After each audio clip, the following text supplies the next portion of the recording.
ಸಾಮಾನ್ಯವಾಗಿ ಗುಡ್ಡೆಗಳಲ್ಲಿ ಕಾಣಸಿಗುವಂತಹ ಈ ಕೆಂಪು ಕಿಸ್ಕಾರ, ಕೇಪುಳ, ಗುಡ್ಡೆ ಕಿಸ್ಕಾರ ಅಂತ ಕರೆಯುವ ಈ ಹೂವಿನಲ್ಲಿ ನಾವು ರುಚಿಯಾದ ಆರೋಗ್ಯಕರವಾದ ತಂಬುಳಿಯನ್ನು ಮಾಡ್ಬೋದು. ತಂಬುಳಿಯನ್ನು ಮಾಡಲಿಕ್ಕೆ ನಾವು ಗುಡ್ಡೆ ಕಿಸ್ಕಾರವನ್ನೇ ಬಳಸಬೇಕು. ಕಸಿ ಕಿಸ್ಕಾರವನ್ನು ಬಳಸಲಿಕ್ಕೆ ಹೋಗಬೇಡಿ, ಅದು ಆರೋಗ್ಯಕ್ಕೆ ಒಳ್ಳೆಯದಲ್ಲ. ಇಲ್ಲಿ ನಾನು ತಂಬುಳಿಯನ್ನು ಮಾಡಲಿಕ್ಕೆ 2-3 ಗುಡ್ಡೆ ಕಿಸ್ಕಾರವನ್ನು ತಗೊಂಡಿದ್ದೇನೆ. ಈಗ ಹೂವನ್ನು ಮಾತ್ರ ಬೇರ್ಪಡಿಸಿ ಒಂದು ನೀರಿನಲ್ಲಿ ಬಟ್ಲಲ್ಲಿ ನೀರನ್ನು ಇಟ್ಕೊಂಡು ಅದಕ್ಕೆ ಹಾಕ್ಕೊಳ್ತಾ ಇದ್ದೇನೆ. ಯಾಕಂತ ಹೇಳಿದರೆ ಏನಾದರೂ ಜೇಡರ ಬಲೆ ಧೂಳುಗಳೆಲ್ಲ ಇದ್ದರೆ ಹೋಗಲಿ ಅಂತ. ಸ್ವಲ್ಪ ಹೊತ್ತು ನೀರಿನಲ್ಲಿ ನಾವು ನೆನೆ ಹಾಕಿ ಇಟ್ಕೊಳ್ಳುವ. ಈ ಹೂವಿನಲ್ಲಿ ಹಲವಾರು ಆರೋಗ್ಯಕರ ಅಂಶಗಳಿವೆ.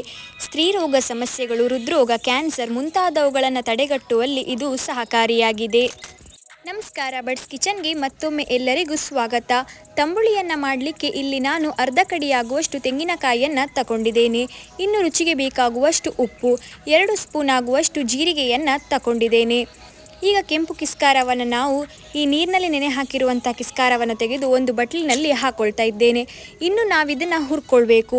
ಒಂದು ಬಾಣಲಿಗೆ 1 ಟೇಬಲ್ ಸ್ಪೂನ್ ಆಗುವಷ್ಟು ತುಪ್ಪವನ್ನು ಹಾಕ್ಕೊಂಡು ಚೆನ್ನಾಗಿ ಫ್ರೈ ಮಾಡ್ಕೊಳ್ಬೇಕು.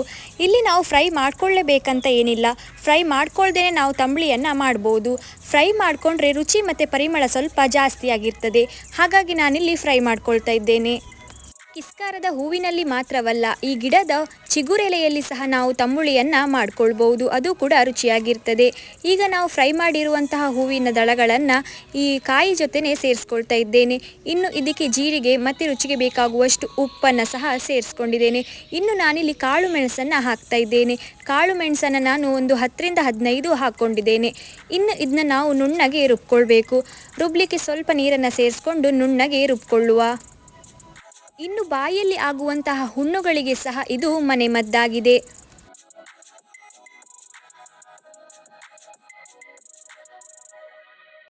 ಈಗ ನಾವು ರುಬ್ಬಿರುವಂಥದ್ದನ್ನು ಒಂದು ಪಾತ್ರೆಯಲ್ಲಿ ತೆಗೆದಿಟ್ಕೊಳ್ಬೇಕು.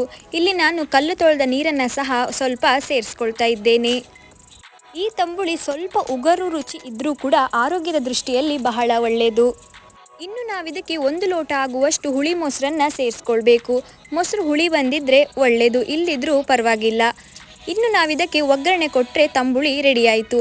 ಒಗ್ಗರಣೆ ಕೊಡಲೇಬೇಕಂತನೂ ಇಲ್ಲ, ಒಗ್ಗರಣೆ ಕೊಡದೆ ಹಾಗೇನು ನೀವು ಇದನ್ನು ಉಪಯೋಗಿಸ್ಕೊಳ್ಬೋದು. ನಾನಿಲ್ಲಿ ಒಗ್ಗರಣೆಯನ್ನು ಕೊಡ್ತಾ ಇದ್ದೇನೆ.